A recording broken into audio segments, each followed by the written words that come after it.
आप देख रहे हैं SY live news. Thane police आयुक्तालय में 7 महीने से बंद टोइंग वैन अगले 2 से 3 दिनों में फिर से शुरू। अनाधिकृत पार्किंग पर लगेगी लगाम। पहले वार्षिक नवीनीकरण प्रक्रिया और फिर टोइंग वैन पर नियमानुसार सिस्टम नहीं लगाए जाने के कारण ठाणे पुलिस आयुक्तालय में 7 महीने से बंद टोइंग वैन अगले 2 से 3 दिनों में फिर से सड़कों पर दौड़ती नजर आ रही है।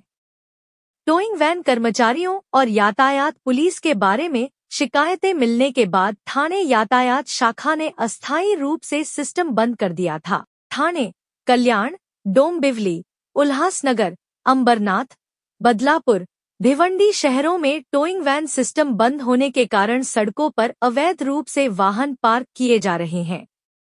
इस पर लगाम लगाने के लिए ठाणे यातायात शाखा ने टोइंग वैन को फिर से चालू करने का फैसला किया है। ठाणे यातायात शाखा के पुलिस उपायुक्त पंकज शिरसाठ द्वारा 3 हाट नाका पर 27 में से 21 टोइंग वैन का निरीक्षण किया गया। शिरसाठ ने बताया कि इस वैन पर सीसीटीवी और उद्घोषक लगाया गया है। सीसीटीवी फुटेज 10 दिन तक सुरक्षित रखने की घोषणा के बाद ही वाहनों के खिलाफ कार्रवाई की जाएगी। ठाणे से यूसुफपुरी की रिपोर्ट।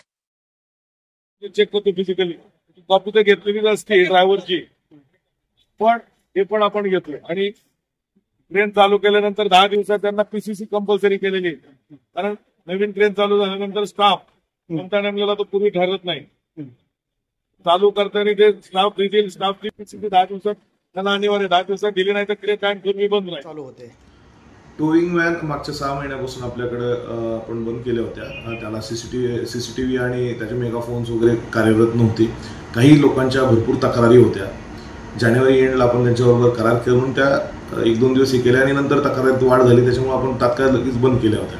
पण आता त्याच्यात पारदर्शकता आणण्यासाठी टोइंग वॅनची जी कारवाई आहे त्याच्यात पूर्ण पारदर्शकता आणण्यासाठी आपण टोइंग वॅनवर सीसीटीव्ही माउंट केलेले आहेत आणि मेगाफोनही त्याचा सगळ्या मेगाफोन्स चालू आहेत की नाही त्याची आत्ताच आपण पूर्ण इन्स्पेक्शन केलेलं आहे।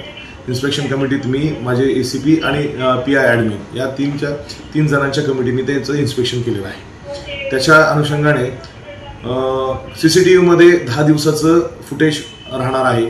ते सीसीटीव्ही त्या जे क्रेन मालक आहेत त्यांच्यासाठी ते अवेलेबल करण्यात त्यांना ॲक्सेस दिलेला आहे आणि आपलं जे कंट्रोल रूम आहे ठाणे पोलीस ट्रॅफिक पोलीसचं जे कंट्रोल रूम आहे 3 हात नाका या ठिकाणी त्याचं लाईव्ह आपण फीड्स घेणार आहोत आणि त्याचे 10 दिवसाचं फुटेज आपल्याकडे अवेलेबल असणार आहे। याबाबत वारंवार त्याच्याही तक्रारी प्राप्त होत्या, त्याच्यामुळे उद्या आपण त्यांची ट्रेनिंग सेशन घेत आहोत की लोकांबरोबर सौजन्याने कसं वागावं, आपण कसं राहावं आणि जर कोणी गुटखा खातानी, पान खाऊन किंवा दारू पिऊन जर अशा प्रमाणाचं व्यसन करून जर कोणी क्रेनवर कर्मचारी काम करत असेल तर त्या क्रेनचे तात्काळ परवाना रद्द करण्यात येईल।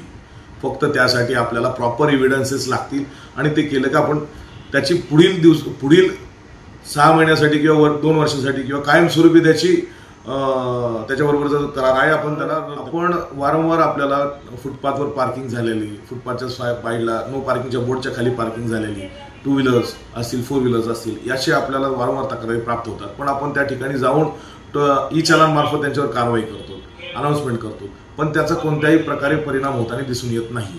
त्यासाठी टोइंग व्हेकल्स आपण चालू करत आहोत की पहिले आपण फुटपाथ क्लिअर करणार आहोत आणि जे नो पार्किंगचे बोर्ड्स आहेत त्याच्या खाली आणि नंतर जे रस्ता सामान्य रहदारीस ज्या अडथळा ठरत असतील अशा वाहनांना टो करण्याबाबत कारवाई करणार आहोत।